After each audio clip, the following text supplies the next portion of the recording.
मैं दिशांत गाडरिया और आप देख रहे हो अद्भुत बहस चैनल में आप सभी का स्वागत है।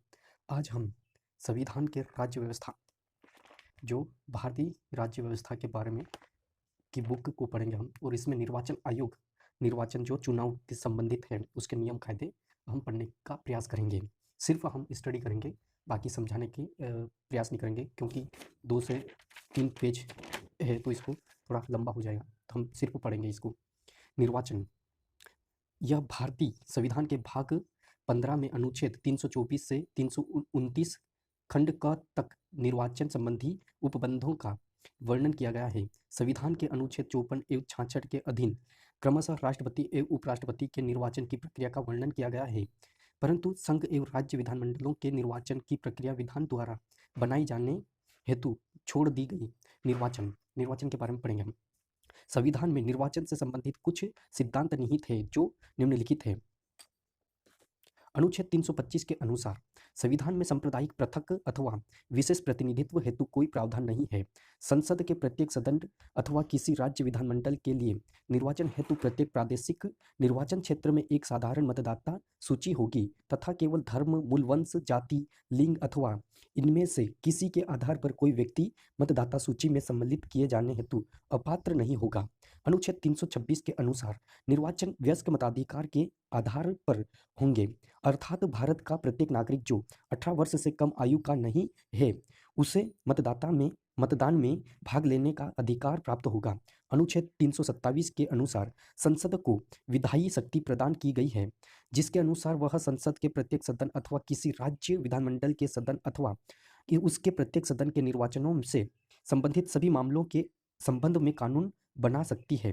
अनुच्छेद 328 के अंतर्गत राज्य विधानमंडलों को इस संबंध में शक्तियां प्रदान की गई है, उस जिसके अनुसार वे राज्यों के किसी विधानमंडल के सदन अथवा प्रत्येक सदन के निर्वाचनों के बारे में कानून बना सकते हैं, परंतु राज्य विधानमंडलों द्वारा बनाए गए कानून तभी विधिमान्य होंगे जब वह सांसद द्वारा बनाई गई विधि के विरोध में नहीं हो। अनुच्छेद 329 के अनुसार निर्वाचन संबंधी मामलों में न्यायालय द्वारा हस्तक्षेप नहीं किया जा सकता। संविधान के अनुच्छेद 71 के अंतर्गत राष्ट्रपति तथा उपराष्ट्रपति के निर्वाचन से संबंधित विवादों का निर्णय केवल उच्चतम न्यायालय में किया जा सकता है। निर्वाचन पद्धति के बारे में हम थोड़ा विस्तार से पढ़ेंगे। भारत में निर्वाचन के संबंध में मुख्यतः 2 प्रकार की पद्धतियां अपनाई गई हैं। लोकसभा एवं राज्य विधानमंडल चुनाव हेतु बहुलवादी व्यवस्था अथवा फर्स्ट पास्ट द पोस्ट व्यवस्था की प्रणाली अपनाई गई है। राष्ट्रपति, उपराष्ट्रपति, राज्यसभा एवं राज्य विधान परिषद के निर्वाचन हेतु एकल संक्रमणी अनुपातिक प्रतिनिधित्व प्रणाली अपनाई गई है। निर्वाचन पद्धति के प्रकार: बहुलवादी व्यवस्था, फर्स्ट पास्ट द पोस्ट। इस व्यवस्था के अंतर्गत पूरे देश को जनसंख्या के आधार पर चुनाव क्षेत्रों में बांट दिया जाता है। मतदाता द्वारा किसी एक उम्मीदवार का चयन उसके नाम के आगे मुहर लगाकर किया जाता है। जिस उम्मीदवार को सबसे अधिक मत प्राप्त होते हैं, भले ही वे डाले गए कुल मतों के आधे से कम ही क्यों न हो, विजयी घोषित किया जाता है। यह एक आसान प्रक्रिया है तथा प्रतिनिधियों एवं क्षेत्र के बीच एक कड़ी स्थापित करती है। इस पद्धति में सरकार के गठन का अवसर उस दल या दल समूह को प्रदान किया जाता है जिसे बहुमत के आधार पर जनादेश मिला हो, परंतु इस व्यवस्था में अनेक कमियां भी दिखाई देती है। इस व्यवस्था में अनेक मत व्यर्थ हो जाते हैं। उदाहरण स्वरूप, पराजित हुए उम्मीदवारों द्वारा प्राप्त मत छोटे राजनीतिक दलों को समुचित प्रतिनिधित्व न मिलने से यह व्यवस्था चुनाव परिणामों को दोषपूर्ण बनाती है। यह निर्वाचन पद्धति सरकार के औचित्य पर भी प्रश्न चिन्ह लगाती है, क्योंकि इस तरह बनी सरकार को कुल मतों का बहुमत तो दूर, कभी-कभी डाले गए मतों का भी बहुमत प्राप्त नहीं होता। इस निर्वाचन पद्धति में कुछ सामाजिक समूहों जैसे अल्पमतों का समुचित प्रतिनिधित्व नहीं हो पाता।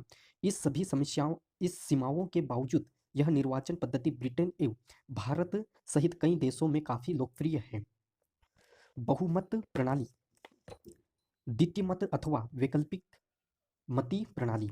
इस निर्वाचन प्रणाली में एक व्यक्ति एकल चुनाव के क्षेत्र से भी तभी विजयी घोषित किया जाता है जब उसे स्पष्ट बहुमत यानी 50% से अधिक मत प्राप्त हो। यह दो प्रकार से प्राप्त किया जा सकता है। द्वितीय मत प्रणाली, इसमें एक क्षेत्र से एक ही उम्मीदवार होता है तथा एक विकल्प चुनना होता है, जैसा कि फर्स्ट पास्ट द पोस्ट व्यवस्था में होता है। प्रथम मत से चुनाव जीतने के लिए उम्मीदवार को कुल डाले गए मतों का स्पष्ट बहुमत होना चाहिए। प्रथम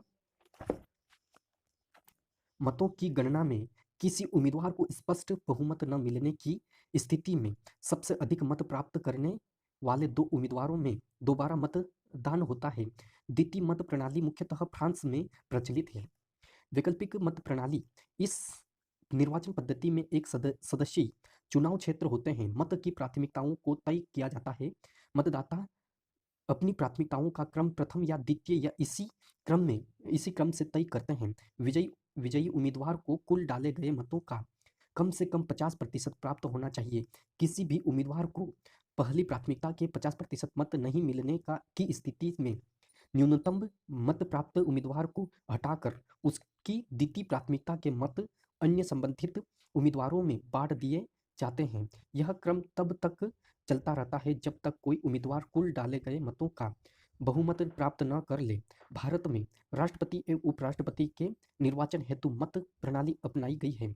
इसके अलावा ऑस्ट्रेलिया एवं कुछ अन्य देशों में भी यह प्रणाली प्रचलित है।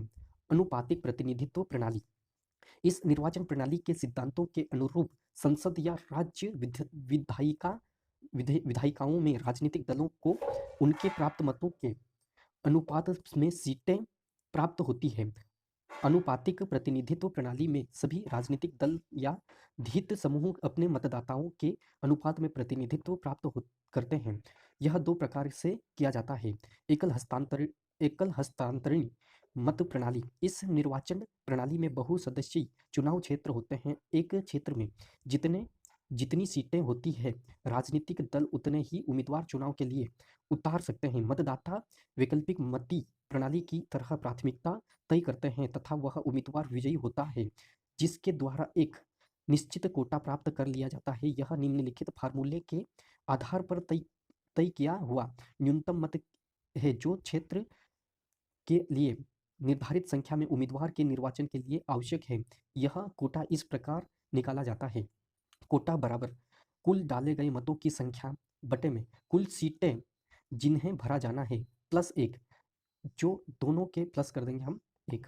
कोटा की संगणना, यदि किसी एक क्षेत्र में 10 लाख वोट डाले गए हैं तथा 4 सदस्यों का चुनाव होना है तो कोटा बराबर 10 लाख बटे में 4 प्लस 1 10 लाख बटे में 5 हो जाएगा प्लस 1 2 लाख प्लस 1 2 लाख 1 मत हो जाएंगे। प्रथम प्राथमिकता के आधार पर मतों को गिना जाता है। यदि सभी सीटें इस प्रकार नहीं भरती है तो न्यूनतम मत प्राप्त उम्मीदवार को हटा दिया जाता है तथा उसके द्वारा प्राप्त मतों को द्वितीय प्राथमिकता के आधार पर अन्य उम्मीदवारों में बांट दिया जाता है। दलीय सूची प्रणाली, इस प्रणाली में संपूर्ण देश को एक चुनाव क्षेत्र की तरह देखा जाता है, अर्थात इसे कई बहुसदस्यीय क्षेत्रों में बांट दिया जाता है। पार्टी प्राथमिकता के आधार पर अपने उम्मीदवारों के घटते क्रम के अनुसार सूची तय करती है तथा मतदाताओं के समुच्चय रख देती है। मतदाता दलीय सूची के लिए मत देते हैं, न कि उम्मीदवार के लिए। दलों को चुनाव में प्राप्त मतों के अनुपात में सीटें दे दी जाती हैं। इन सीटों को दल अपनी निर्धारित सूची से वरीयता के आधार पर भरते हैं। छोटे दलों को बाहर करने के लिए कुल मतों का एक न्यूनतम प्रतिशत तय कर दिया जाता है। विभिन्न देशों में भिन्न भिन्न निर्वाचन पद्धति अपनाई गई है जो विभिन्न कारकों द्वारा प्रभावित होती है, यथा ऐतिहासिक विकास, आकार, मतदाताओं के प्रकार, स्थायित्व एवं जनसंख्या की प्रकृति। भारत में संविधान निर्माताओं द्वारा ब्रिटेन के मॉडल का अनुसरण किया गया है, अतः बहुलवादी या फर्स्ट पास्ट द पोस्ट व्यवस्था को लोकसभा एवं राज्य विधानसभाओं के चुनाव के लिए अपनाया गया। राष्ट्रपति को देश का वास्तविक प्रतिनिधित्व निधि दर्शाने हेतु बहुमती व्यवस्था हस्तांतरित मत प्रणाली के अपनाई गई है। राज्यसभा में राज्यों का प्रतिनिधित्व है, अतः वह अनुपातिक प्रतिनिधित्व प्रणाली अपनाई गई है। यह एक विशुद्ध अनुपातिक प्रतिनिधित्व प्रणाली है जो सभी दलों के लिए न्याय संगत है। यद्यपि बड़े देशों में इसका क्रियान्वयन कठिन है। निर्वाचन आयोग संविधान के अनुच्छेद 324 के अंतर्गत एक स्वतंत्र निर्वाचन आयोग की व्याख्या की गई है। इस आयोग में एक मुख्य निर्वाचन आयुक्त तथा अन्य निर्वाचन आयुक्त होते हैं, जिनकी संख्या समय समय पर राष्ट्रपति द्वारा निर्धारित की जा सकती है। इन सभी निर्वाचन आयुक्तों की नियुक्ति राष्ट्रपति द्वारा संसद के बनाए गए कानूनों के आधार पर होती है। निर्वाचन आयुक्त की सेवा शर्तें तथा उनके कार्यवधि को निश्चित करने का अधिकार संसद को प्राप्त है। अनुच्छेद 324 खंड 1 के अनुसार निर्वाचन आयोग को संसद और राज्य विधानमंडल के सभी निर्वाचनों के लिए तथा राष्ट्रपति एवं उपराष्ट्रपति के पद के लिए निर्वाचन के संबंध में अधीक्षण, निर्देशन एवं नियंत्रण की शक्ति प्रदान की गई है। महत्वपूर्ण तथ्य भी हम जान लेंगे। 1950 में चुनाव आयोग के गठन के बाद से लेकर अक्टूबर 1989 तक आयोग एक सदस्यीय निकाय के रूप में कार्यरत रहा, परंतु 16 अक्टूबर 1990 को राष्ट्रपति द्वारा 2 अन्य चुनाव आयुक्तों की नियुक्ति की गई।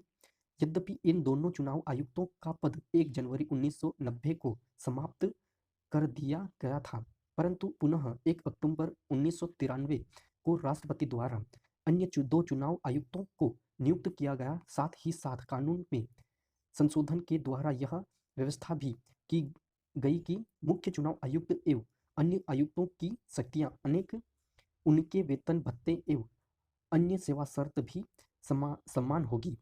इस कानून द्वारा यह भी व्यवस्था की गई कि मुख्य चुनाव आयुक्त एवं अन्य चुनाव आयुक्तों में मतभेद होने की स्थिति में आयोग द्वारा बहुमत के आधार पर निर्णय किया जाएगा। चुनाव आयोग की स्वतंत्रता एवं कार्यप्रणाली अनुच्छेद 324 खंड 5 के द्वारा चुनाव आयोग की स्वतंत्रता सुनिश्चित की गई है। इसके अनुसार मुख्य चुनाव निर्वाचन आयुक्त को उसी विशेष प्रक्रिया से पदच्युत किया जा सकता है जिसके द्वारा सर्वोच्च न्यायालय के न्यायाधीशों को हटाया जाता है। मुख्य चुनाव निर्वाचन आयुक्त की सेवा शर्तें उसके कार्यवधि के दौरान लाभकारी रूप से परिवर्तित नहीं की जा सकती है। मुख्य चुनाव आयुक्त एवं अन्य चुनाव आयुक्त उसी वेतन एवं सुविधाओं के योग्य है जो सर्वोच्च न्यायालय के न्यायाधीशों के लिए है। कार्यकाल मुख्य चुनाव आयुक्त एवं अन्य चुनाव आयुक्तों का कार्यकाल पदभार ग्रहण करने की तिथि से 6 वर्ष के लिए अथवा 65 वर्ष की आयु तक, इनमें जो भी पहले होता है। शक्तियां एवं कार्य संविधान द्वारा निर्वाचन आयोग को व्यापक शक्तियां एवं कार्य प्रदान किए गए हैं, जिनमें प्रमुख है मतदान सूची तैयार करना, पुनरीक्षण तथा नवीकरण करना, राष्ट्रपति, उपराष्ट्रपति, सांसद एवं राज्य विधानमंडल के चुनावों एवं उपचुनावों को संपन्न कराना एवं निरीक्षण करना, संसद एवं राज्य विधानमंडल के निर्वाचन हेतु तथा उनमें सीटों की संख्या के आवंटन हेतु क्षेत्रों का पुनर्निर्धारण करना, चुनाव के कार्यक्रम का निर्धारण जिसमें नामांकन की तिथि, नामांकन पत्र की जांच व्यवस्था, चुनाव की तिथियों का निर्धारण, मतदान केंद्र एवं बूथों का निर्धारण, गुप्त मतदान करने के पीठासीन अधिकारियों की नियुक्ति, मतपत्रों की गिनती एवं अंतिम जांच के बाद परिणामों की घोषणा तथा आवश्यकतानुसार मतदान को रद्द करना शामिल है। राजनीतिक दलों, उम्मीदवारों एवं मतदाताओं के लिए दिशा निर्देश तैयार करना, चुनाव में खर्च किए जाने वाले हेतु धन की सीमा तय करना तथा उम्मीदवार द्वारा दिए गए चुनाव खर्चों की समीक्षा करना, राजनीतिक दलों को मान्यता प्रदान करने हेतु शर्त तय करना एवं उन्हें मान्यता प्रदान करना, उनके चुनाव चिन्हों का निर्धारण तथा रेडियो एवं दूरदर्शन पर समय का आवंटन करना, निर्दलीय उम्मीदवार हेतु स्वतंत्र चिन्हों की सूची तैयार करना, राष्ट्रपति एवं संबंधित राज्यों के राज्यपालों को यदि आवश्यक हो चुनाव संबंधी सभी मामलों में यह तक कि सदस्यों की अयोग्यता से संबंधित मामलों में भी सलाह देना, चुनाव से संबंधित विवाद एवं आवेदन जो राष्ट्रपति अथवा राज्यपाल द्वारा भेजे गए हो का निपटारा करना, मतदाताओं को आवश्यक प्रशिक्षण प्रदान करना, चुनाव के समय राजनीतिक दलों एवं प्रत्याशियों हेतु आचार संहिता का निर्धारण करना, चुनाव सुधार, प्रत्येक आम चुनाव के पश्चात चुनाव आयोग द्वारा जारी किए गए रिपोर्टों के माध्यम से चुनाव प्रक्रिया में सुधारों हेतु प्रस्ताव दिए जाते रहे हैं। चुनावी प्रक्रिया संबंधी खामियों को दूर करने एवं उनमें सुधार हेतु सरकार द्वारा समय समय पर उचित प्रयास किए गए हैं, जिनमें प्रमुख है 1970 ईस्वी में निर्वाचन आयोग द्वारा विधि मंत्रालय को चुनाव सुधार से संबंधित एक विधेयक का प्रस्ताव भेजा गया। इस प्रस्ताव के अनुसरण में सरकार द्वारा दिसंबर 1973 में जनप्रतिनिधित्व कानून 1950 एवं 1951 ईस्वी में संशोधन हेतु लोकसभा में विधेयक पेश किया गया, परंतु 1977 में लोकसभा भंग होने के साथ ही यह स्वसव में समाप्त हो गया। 1974 ईस्वी में जयप्रकाश नारायण द्वारा शुरू किए गए संपूर्ण क्रांति आंदोलन में चुनाव सुधार महत्वपूर्ण पहलू था। लोकतंत्र के लिए नागरिक के बैनर तले जयप्रकाश नारायण ने मुंबई उच्च न्यायालय के पूर्व न्यायाधीश वी.एम. तारकुंडे की अध्यक्षता में एक समिति गठित की। इस समिति ने फरवरी 1975 में अपनी रिपोर्ट प्रस्तुत की, जिसमें मताधिकार की आयु सीमा 21 वर्ष से घटाकर 18 वर्ष करने की सिफारिश की गई।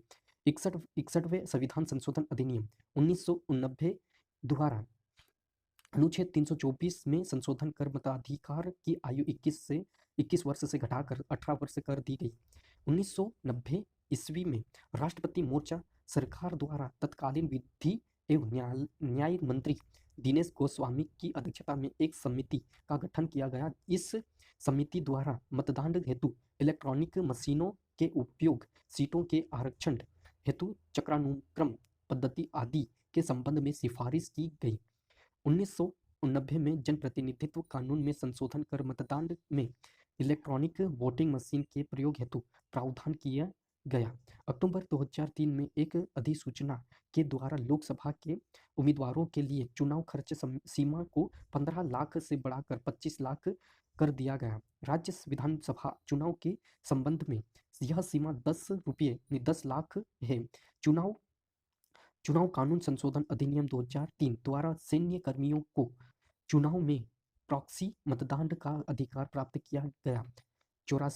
84वें संविधान संशोधन के परिप्रेक्ष्य में परिसीमन अधिनियम 2002 द्वारा वर्ष 2026 तक संसदीय तथा राज्य विधानसभा के निर्वाचन क्षेत्रों की कुल संख्या में वृद्धि को स्थगित कर दिया गया। जनप्रतिनिधित्व संशोधन अधिनियम 2003 के द्वारा राज्य विधान परिषदों के चुनाव में खुली मतदान व्यवस्था का प्रावधान किया गया। संविधान के कार्यकारण की समीक्षा हेतु 23 फरवरी 2002 को राष्ट्रपति द्वारा गठित राष्ट्रीय आयोग द्वारा चुनाव सुधार के संबंध में निम्न प्रमुख संस्तुतियां की गई। यथासंभव त्रुटि रहित मतदाता सूची की व्यवस्था की जाए। बहुउद्देशीय पहचान पत्र प्रत्येक मतदाता के लिए अनिवार्य हो। सभी निर्वाचन क्षेत्र में इलेक्ट्रॉनिक वोटिंग मशीनों का प्रयोग अनिवार्य हो। मतदान केंद्रों पर कब्जा किए जाने जैसे अपराधों के लिए चुनाव रद्द किए जाने अथवा दोबारा मतदान की आज्ञा देने के लिए निर्वाचन आयोग पूर्णतया सक्षम हो और अधिक संवेदनशील मतदान केंद्रों पर वीडियो तथा अन्य इलेक्ट्रॉनिक निगरानी यंत्रों का प्रयोग किया जाए।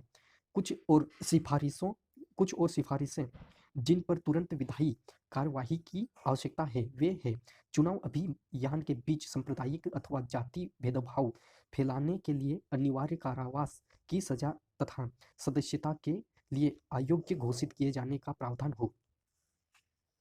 जिन व्यक्तियों पर किन्हीं न्यायालयों द्वारा गंभीर अभियोग लगे हो वे चुनाव लड़ने के अयोग्य माने जाए तथा उन्हें खड़ा करने वाले दलों को भी अमान्य घोषित किया जाए।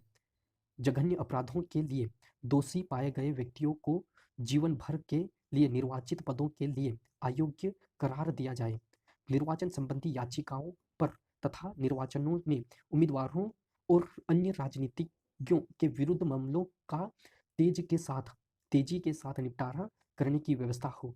आवश्यक हो तो विशेष अदालतों का गठन किया जा सकता है। अभियुक्तों पर लागू होने वाली अनर्हता निर्वाचन विधायकों पर भी लागू हो। निर्वाचन व्यय पर सीमा बढ़ते हुए खर्चों को देखते हुए समय समय पर बढ़ा दी जाए, किंतु राजनीतिक दलों, समर्थक संगठनों, अथवा मित्रों आदि द्वारा किए गए खर्चे भी व्यय सीमा के भीतर ही हो। प्रत्येक उम्मीदवार के लिए अनिवार्य हो कि वह अपनी आयु, संपत्ति, देनदारी आदि का पूरा ब्यौरा जनता के सामने रखे। किसी भी राजनीतिक पद पर आसीन व्यक्ति के लिए ऐसी सूचना हर वर्ष उपलब्ध कराना जरूरी हो। उच्चतम न्यायालय के ताज़ा निर्णय के अंतर्गत निर्वाचन आयोग ने जो निर्देश जारी किए हैं उनके अनुसार प्रत्येक प्रत्याशी को शैक्षणिक शैक्षिक योग्यता, आयु, आय, संपत्ति, देनदारी, आपराधिक पृष्ठभूमि आदि विषयक सूचना देना अनिवार्य होगा। जिन उम्मीदवारों को 25% से कम मत मिले उनकी जमानत जब्त हो जाए। निर्वाचन आयुक्तों की नियुक्ति प्रधानमंत्री लोकसभा और राज्यसभा में विपक्ष नेता, लोकसभा के अध्यक्ष और राज्यसभा के उपसभापति की सलाह से हो। किसी भी निर्वाचित पद के लिए उम्मीदवार बनने से पहले यह जरूरी हो कि सरकार के प्रति देयता शेष न हो तथा सरकारी आवास आदि का अनाधिकृत उपयोग न किया जा रहा हो। 1996 ईस्वी में जनप्रतिनिधित्व कानून में संशोधन किए गए, जिनमें प्रमुख है राष्ट्रध्वज, राष्ट्रगान या भारत के संविधान के अपमान के दोषी व्यक्ति को सजा होने की तिथि से 6 वर्ष तक चुनाव लड़ने पर रोक, उम्मीदवारों की बहुतायत को रोकने के लिए सामान्य श्रेणी के संसदीय उम्मीदवारों के लिए सुरक्षित जमा राशि 500 से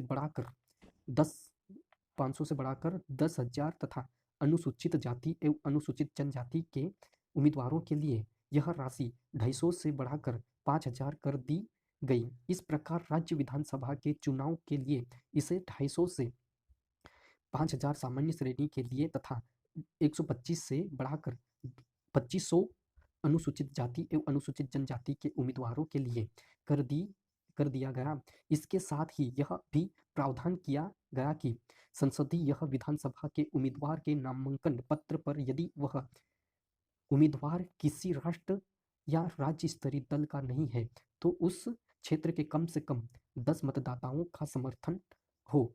नामांकन करने के दिन से मतदान होने के दिन तक के बीच की अवधि को 20 दिनों से घटाकर 14 दिन कर दिया गया। एक उम्मीदवार 2 या 2 से अधिक संसदीय या विधानसभा क्षेत्र से चुनाव नहीं लड़ सकता। पहले चुनाव क्षेत्र में किसी उम्मीदवार की मृत्यु हो जाने पर चुनाव रोक दिया जाता था, परंतु अब चुनाव नहीं रोका जाता। यदि उम्मीदवार किसी राष्ट्रीय या राज्य स्तरीय दल का है तो उस दल को दूसरे उम्मीदवार को खड़ा करने का विकल्प दिया जाता है। मतदान केंद्र पर या उसके समीप किसी भी कई तरह का हथियार ले जाने पर 2 साल तक की सजा या जुर्माना या कैद और जुर्माना दोनों हो सकते हैं। सभी पंजीकृत मतदाता, चाहे वे किसी भी व्यवसाय से जुड़े हुए हो, मतदान के दिन छुट्टी के हकदार होंगे।